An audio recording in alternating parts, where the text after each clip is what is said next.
719 days from now, we get a vote, a referendum on the first 2 years of the Trump presidency and on the corrupt MAGA rubber stamp Congress. This is the warning. Donald Trump is off to a fast start assembling his cabinet. The Democratic Party is in no real functional position to oppose all of them, particularly given the resounding victory Donald Trump achieved in the election last week. Yet, the American people and the Trump opposition are on the edge of an extremely important moral victory. When all of the votes are cast, it seems that Donald Trump will not have majority support of the American people. He will be a plurality winner, and the scale and the size of his victory will be less than what George W. Bush achieved when he beat John Kerry by 141,000 votes in the state of Ohio, becoming the nation's 43rd president. We should talk about the man that he picked to be Secretary of Defense, because when he was picked, Donald Rumsfeld, who had at one point been the youngest secretary in the nation's history, was celebrated. He went on to become the worst defense secretary in American history by a lot. He was the principal architect of 2 losing wars that killed 1 million human beings, 5,000 plus of them Americans, wounded tens of thousands, incited a suicide epidemic, and cost $4 trillion. The arrogant Rumsfeld sent the 1st Cavalry Division to Baghdad without its armor. He mandated that the United States Army fight a war of ideology on the basis not of doctrine, not on training, but the whims of Rumsfeld's ego. And it was a disaster.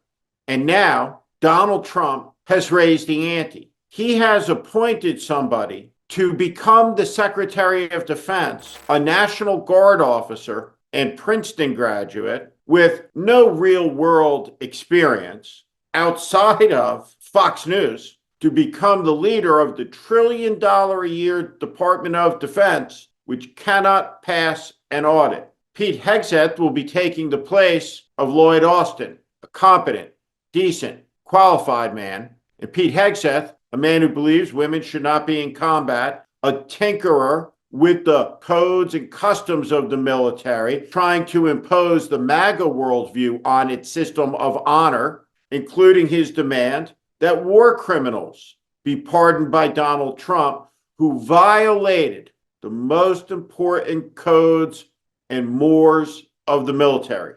When the Navy SEALs wanted to take Eddie Gallagher's trident away, Pete Hegseth was there to politicize it, to foxify it. And now he'll be the Secretary of Defense, unless Democrats can stop him. And he should be target numero uno for the confirmation hearings. Democrats should demand immediately the full release of his service files, all of them. What were his fitness reports? The simple fact is, I'm not somebody who believes that the personal lives of leaders should be a disqualification. But the simple truth is, Pete Hegseth is on his 3rd marriage. And 2 times he's had affairs with coworkers. Adultery is a crime in the military. Pete Hegseth is a clown who has no business leading the American armed forces. Democrats should fight this all the way home.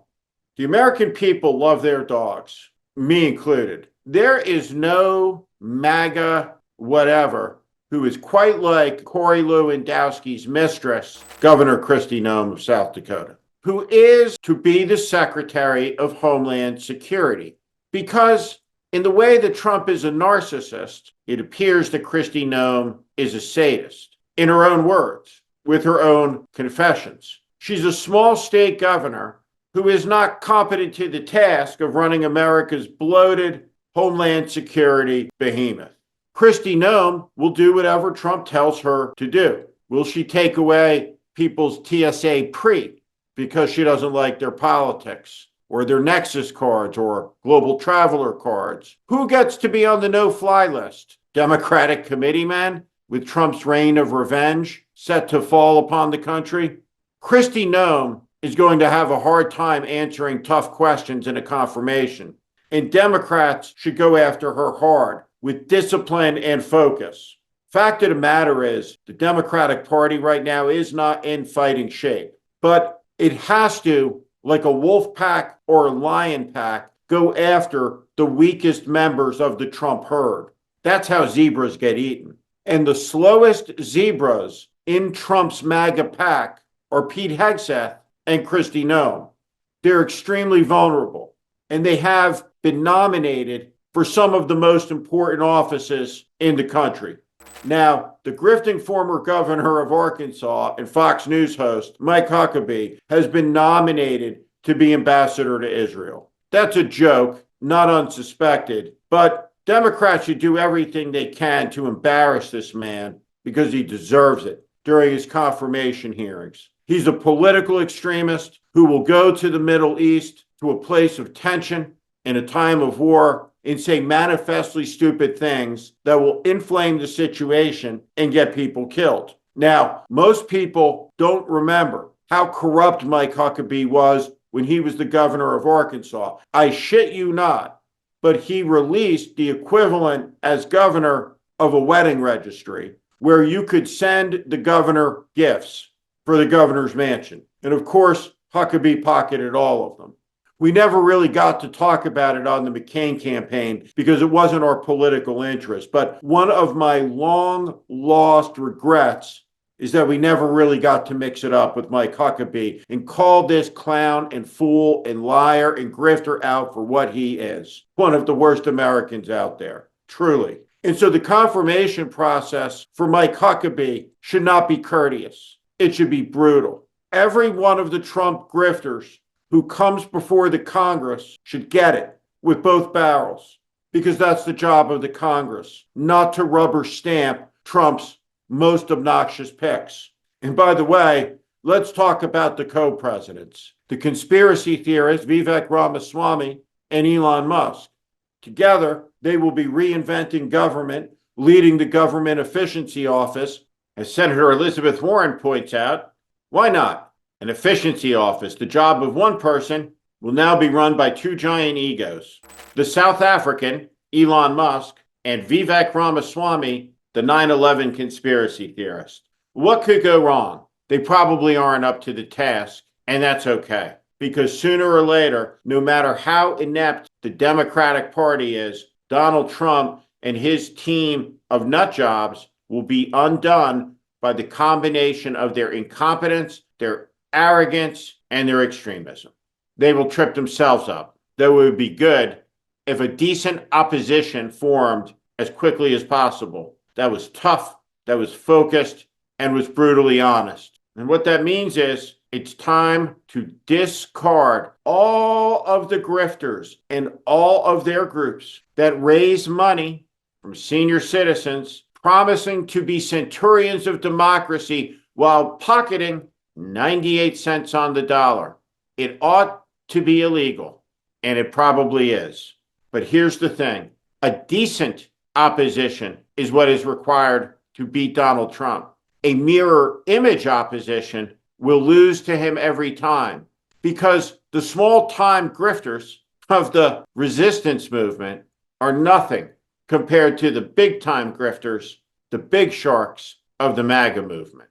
A decent opposition, steeled by conviction and fortitude, will have a great victory 719 days from now if it is built on a foundation of principle and conviction in fierceness in defense of the Constitution from the attack and assault that it's about to sustain. An election was lost that shouldn't have been.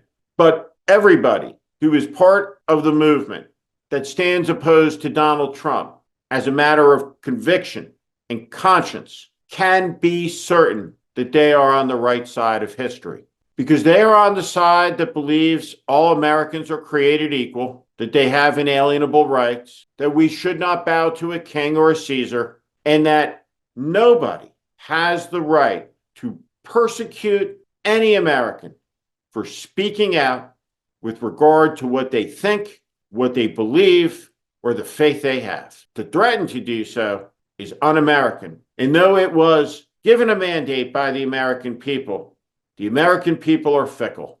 And soon, Donald Trump will have full control of the entire government. And the American people will get to see what MAGA looks like in 2024. They're going to get to see incredible brutality. They're going to get to see inhumanity. They're going to get to see a repudiation of our exceptionalism as a country, our excellence as a people. It's going to be a shameful period, sad one. It requires in this moment tough and focused people who can tell the truth, who can rally people to a cause and communicate something better than what Donald Trump is capable of. If that is done, then victory is not so far off. If it is not, then terrible things will happen and the situation will worsen. It's time to start talking about and to start thinking about better. And the first step to that means letting go of the past. And that past includes a lot of failed Democratic leaders whose incompetence purchased us 4 years of Donald Trump. Every one of you who sees this should be outraged over it. But that outrage cannot deter you from participation and the work of fighting back and taking back one house of government and then a second. This is the work at hand. The country's future depends on it. Quitting, tuning out, disengaging at the moment of maximum danger when MAGA has maximum power is simply not an option. It will make everything worse and all of us less safe. A great contest is underway and its end result is unclear. Donald Trump has won 2 elections and lost one. The midterm elections between did not break his way. He will not have achieved a majority, and the country is closely divided. The next rounds in this fight are undecided. Let's get back to work. There's much to be done. This is The Warning. I'm Steve Schmidt. This is The Warning, and I invite you to subscribe on our Substack, on our YouTube channel. Follow us. Welcome to the community.